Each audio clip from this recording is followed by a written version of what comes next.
Us. This is TJF Talks. I'm Chris. I'm Sheeta, and on our podcast, we like to invite notables to talk to us about jazz, the life, the vibes, the music, anything else in between. It's a little something that we like to call improvisation. Very nice. Well, today we welcome Naim Amor. He's French-born, Tucson-based composer, guitarist, and singer whose music blurs boundaries with effortless style. Well, since arriving in Tucson in the 90s, he released a stream of bold albums, worked with artists from the underground to the international stage, and along the way built a sound that is uniquely his. Whether he's performing solo or with his band, Naim's music always feels intentional as it is emotional. And he does talk to us about some of his adventures, subway play, Oh, yeah. Tucson in the 90s, and also his birth of cool. It is cool. Oh, it is very cool. So let's jump right in. We are here today talking to Naim Amor, Gabriel Naim Amor. Thank you for joining us on our podcast. Thanks for having me. Yes. Do you have a preference? Naim, Gabriel, Naim? No, I don't. It just happens that Gabriel is my first name, Mm-hmm. but my parents always call me Naim, and my close friends call me Naim, and I use it as my name, artist name as Right. well. It's just like I did an album a few years ago, 6, 7 years ago, and I had like this moment where I was like, oh, I mean, it's maybe because I had some kind of an identity question or crisis. You know, I'm from France originally, and I've been living here for 28 years. Yeah. And then you reach like around just before turning 50, I guess I was starting to wonder, like, you start wondering, like, who am I really? You know what I mean?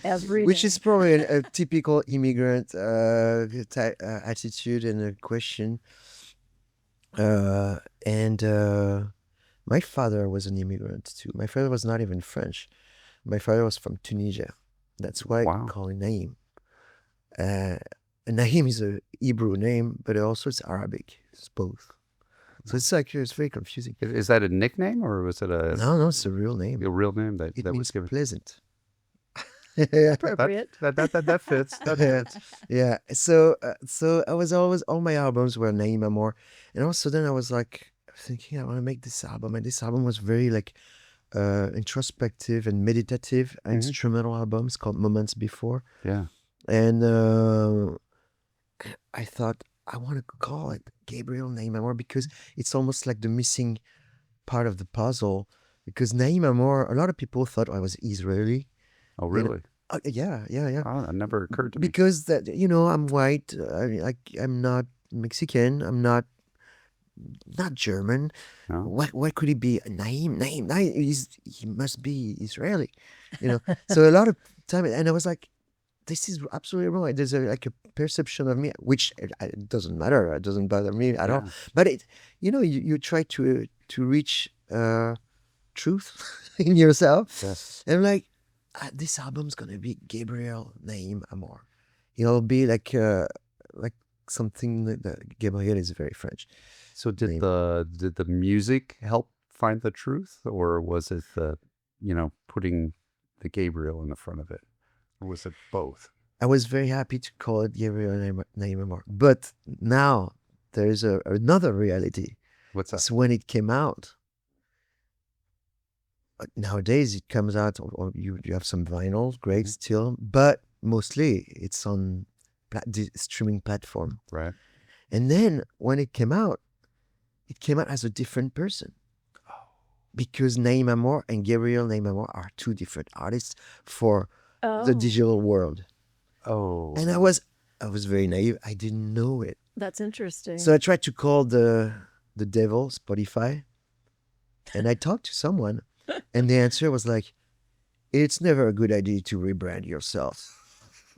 All of a sudden you're getting a marketing lesson, a branding lesson. Marketing lesson, where I was just simply trying to be, I don't know, You. just me. Yeah. So I'm on leave, Gabriel Naim Amor, with this album alone on the. Just let it. It's gonna just float in the world all by itself. It's gonna meet sometime. Cross, people will find out. Yeah. But I'm back to Naim Amor because I Spotify won. Yeah. It's the OG, as the young Yeah. kids say We today. never like to say they won. No. So you came, we're here in Tucson, and you came here to Tucson 97 or so. Yeah. And what brought you to Tucson?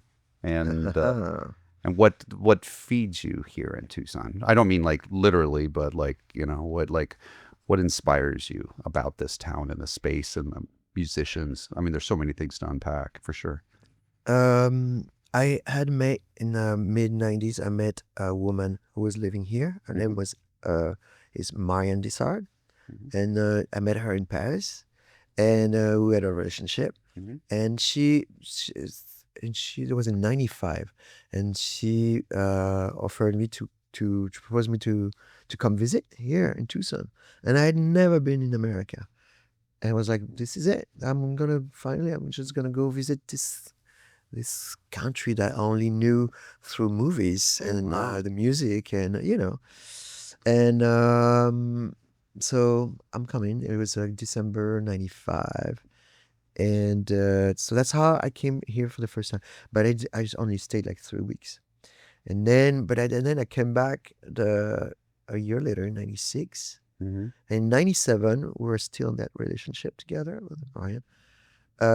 We decided to move I decided to move here. Hmm. So that's how I stayed here. The thing that I really liked about Tucson, I mean, there's so many things about Tucson. I'm from Paris, and sometimes people ask me, like,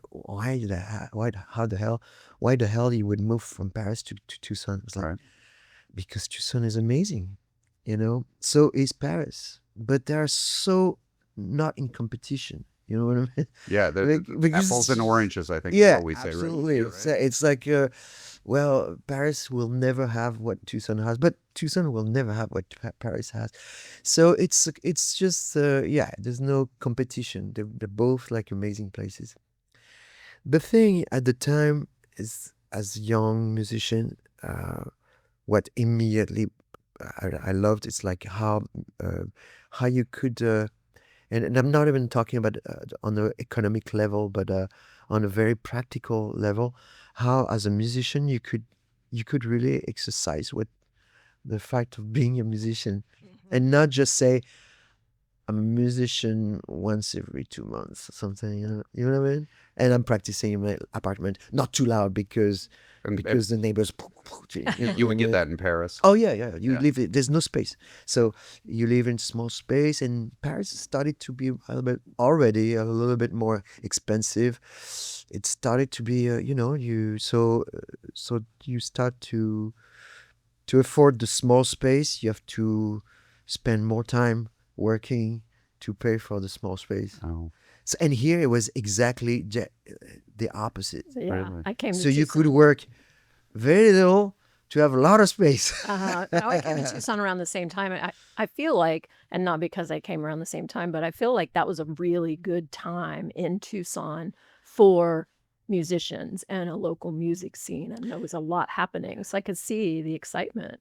Well, I guess there was, and there's still not a whole lot of, I would say, music industry here. It's Yeah. not really, it's not Los Angeles or Well, New sure. York. You know what I mean? Right. Well, Austin even, but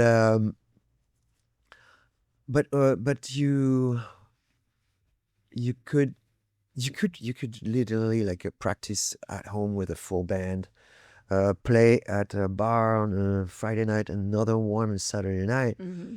and just improve and flourish, grow up as a musician, because I really think and that I knew that in Paris, and the only scene that me and the few friends you could have on the in a consistent way is the street.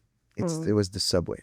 So you could play. So I played a couple of bands where we played in the subway, because you don't have to book anything. You go in the subway. Right. Just go to work. It's rough, but you learn a lot by playing in the street, and because you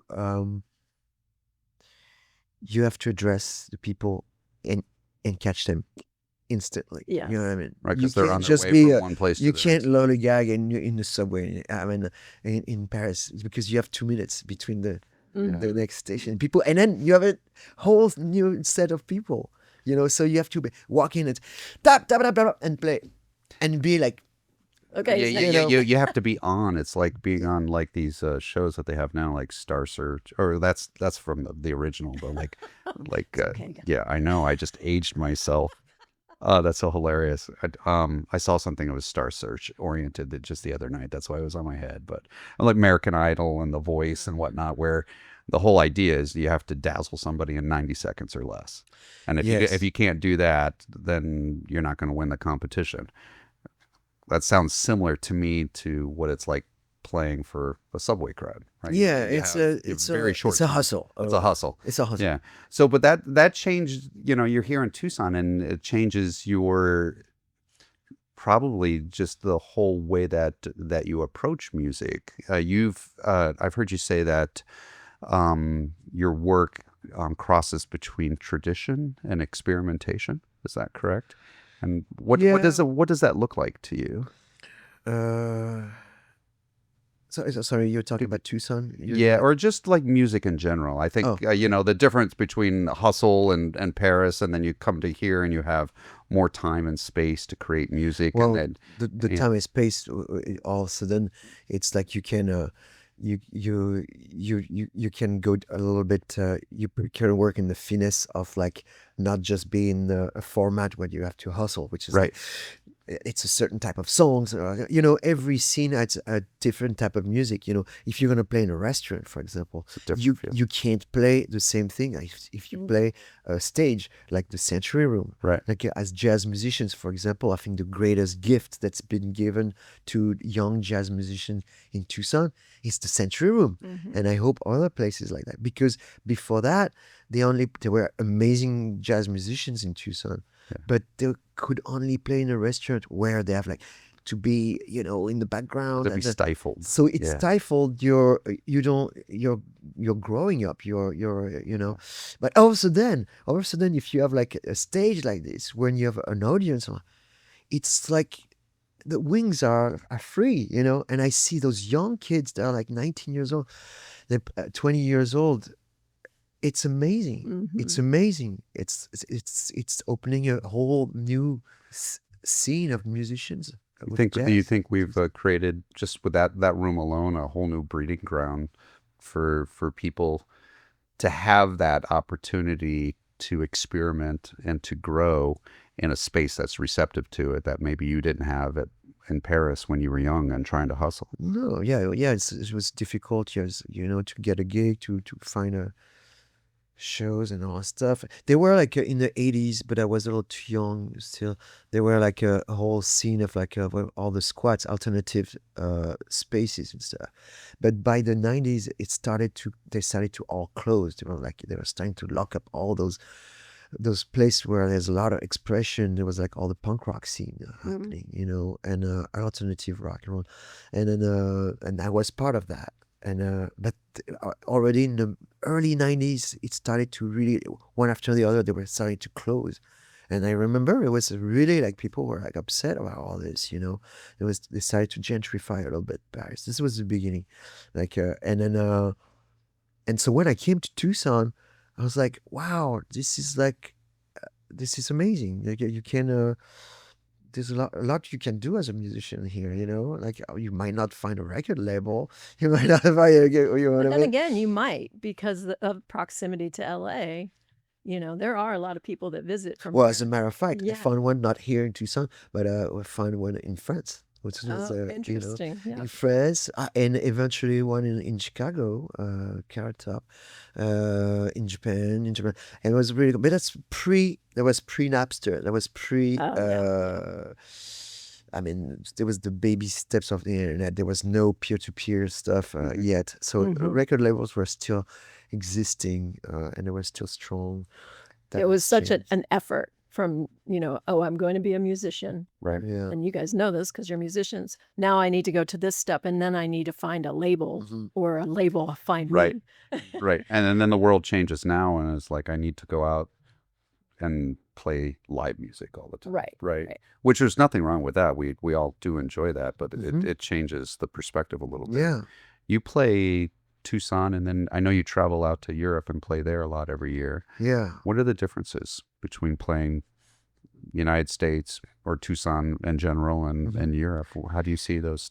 um okay, I go there. I go there every year, Hmm. and and I play my personal projects.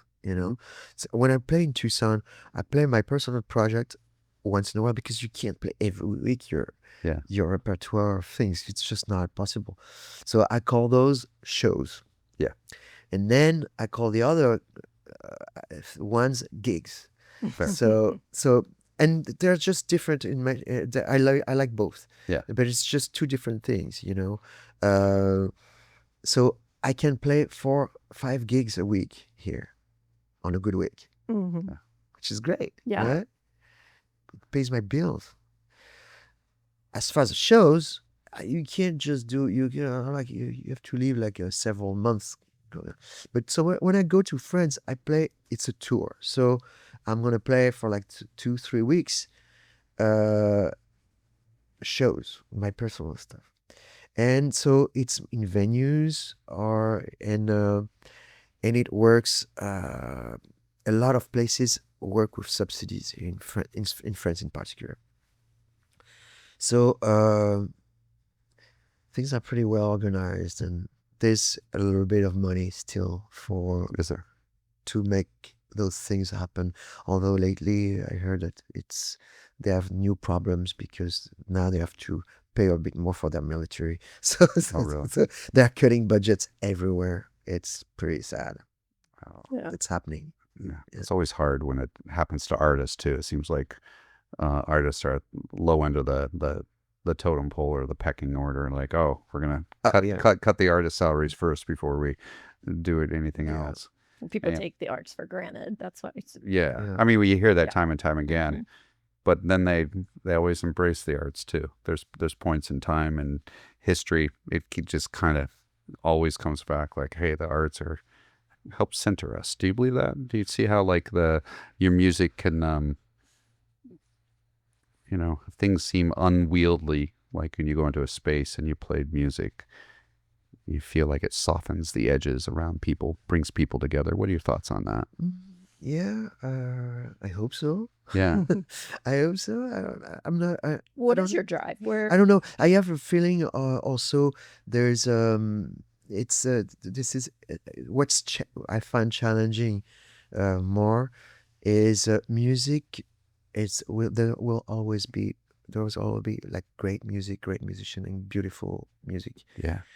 But I think we live in a time where distraction is pollution, Yeah. and a lot of people are distracted by technology, all the stuff, constant information, Mhm. constant content that that's thrown at you, and I have the feeling that also music, as the function of music has changed a little bit compared to me personally when I was younger and was obviously like a teenager. Go to see concerts meant, I think, something slightly different than it is today. Yeah. How so? Um, it was if you go see concert, you identify to a certain crowd, to a certain group of people, and clothes and all kinds of things like that. Nowadays, it's all a big mix. It's not like go listen to so and so doesn't mean this is not as doesn't have as strong of a meaning that it used to be when I grew up. Listen to I don't know, listen to the Clash. It's like Mhm. it's something that means a lot. You buy the records, you share them, you listen to them together. It's like it means something, even if you're not completely sure of what, but it means something as a, Do you think it was just the source of outlet for them? Like they had a message to get out there and then they were yeah, talking? yeah, and overall it meant like, you have the kids to listen to this, the little kids to listen to that, and just nowadays I think it's they all listen to everything, Mm, which in a way is probably good, sure. Right. but But they don't have that as strong. There's very few artists that like, oh man, I'm all in on this artist, right? there's less of a cult, I think, Yeah. following with music. So it's not really. I don't think it's exactly the same thing. It could be a lot because of the access, for sure. It's so easy to get your Right. hands on Yeah. everything. And the distraction that you were Yeah. referencing too, right? Just Interesting. like you're all over the place. You don't just because you just listened to 30 artists on the last 30 So 30 minutes, Yeah, like totally. you have no connection to them. so I see a lot of places where I play, and clearly I can tell if the phone was removed to people's hands, Yeah. they would experience a complete. They would have a complete different experience. Oh, completely. Completely. Yeah. And I think it's hard to. Sometimes we because we used to that technology all the time, and we forget that what we're losing in the process. I think it's a good statement to the power of music, live music, Yeah. right? That put down the distractions and just be in the moment. Mm-hmm. Yeah. As a player, we know we have to be in the moment or it doesn't Hmm. work. And if the audience takes that ride with you, it's a little risky for them at times. But when they do take that moment, wow. Hmm. And I would add, it's a certain type of it's a certain type of distraction, because I'm not talking about like a people should be like at mass and just sit down and listen Right. to it. I mean, there's certain type of concerts that should be like that, I Yeah. guess. But there's also all kinds of other concerts that I like people to be distracted, but not distracted by that, but distracted by that beautiful girl over there, or that guy, or those people walking in, they're cool and distracted by, like distracted by, I don't know, like all kinds of talking to the other table, you know what I mean? That leads me to the most important question I had in my mind, which is like you have the most cool vibes, greatest sense of you're just like just put together like cool vibing person. And how do you do it? Is It's there effortless. Yeah. yeah, it's effortless. Is there any help for like Cheetah and Hey, I where like speak to yourself, oh for buddy. me personally. Yeah, like how what could you what's your advice? How could you help us be cooler? Not us, she's the coolest, but me Like personally. you're asking about how you start creating your own sense of style and Yeah. I mean, it's just from the way you carry yourself, the sound of your guitar, and how it like I always can tell what it sounds like, even if I don't see you playing. Like, oh, that's Naim over there. I bet you. I walk into the wherever the space is, like that's you. I know it is. And like there's just a certain style and essence. How do you get to that? I don't know. I think it's an old thing, an old habit. As far as I remember, there's something like when I first heard, for example, I don't know why I think about this, but about that, like I first heard "Bebop Lullaby" by Gene Vincent, Yeah. and it's a rock and roll song, an old rock and roll song. But why this song, for example, had something to me that for me that incarnate that's something that's like swings in a certain way that's like, to me this is really really cool, and why a bunch of other rock and roll songs from the 50s just don't do the same thing to me. Yeah. I mean, that song, for example, led me to really enjoy rockabilly and rock and roll and 50s rock and roll. I was 10 years old. I was like, this is really cool. And I listened to a lot of other things, and I thought, I was like, oh, this sounds square. This doesn't sound. Why? So why is that? What is that? What's that You magic pinpoint thing? Yeah. you pinpoint that I think this is cool, and I think this is not. This is not that great. Well, I don't know. I think I see it. I see clothes. I see attitude. I see elegance. I see way to behave towards other people. You know, to me, it's all linked together. Yeah. You have people they say hello and it's rude. It's just like, sorry. And you have people they'll say nothing and it's like they they move their head and there's something amazing. You see it in movies. If you look at Cary Grant, Yeah. for example, Cary Grant. Why? Because Cary Grant moves like in North by Northwest, for example. I watched this movie 100 times because not for the story, which I love the story, Yeah. but because the way he's gonna move, he's gonna take a cigarette and just look. There's something absolutely amazing to Marlon Brando. Marlon Brando is gonna do nothing but he's gonna move his head while another actors talking, and he's gonna do the thing, and it's so cool, and so you just wonder. It's like almost like dance, Yeah. It's you'd have to know how to dance. You know, even if You you know, dance very little, you can move. Or, you just have this innate quality in talking to us and in your music to connect. You connect with people just really well, and just hearing you describe about how others connect. it's the subway.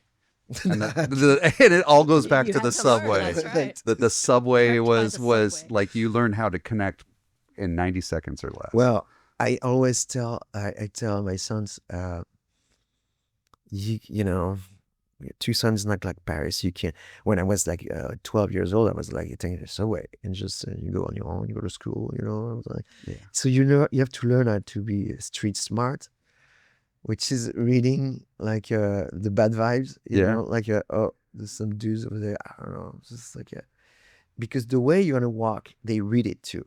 Yeah. If That's you true. if you so when you're in a neighborhood that you don't know, it's not that you don't know the dangers of that neighborhood. It's because you're not gonna cross where everybody crosses. You're gonna cross like you'll be square. You'll be the square one, and people will see it. They'll see that, oh, this guy is not from here.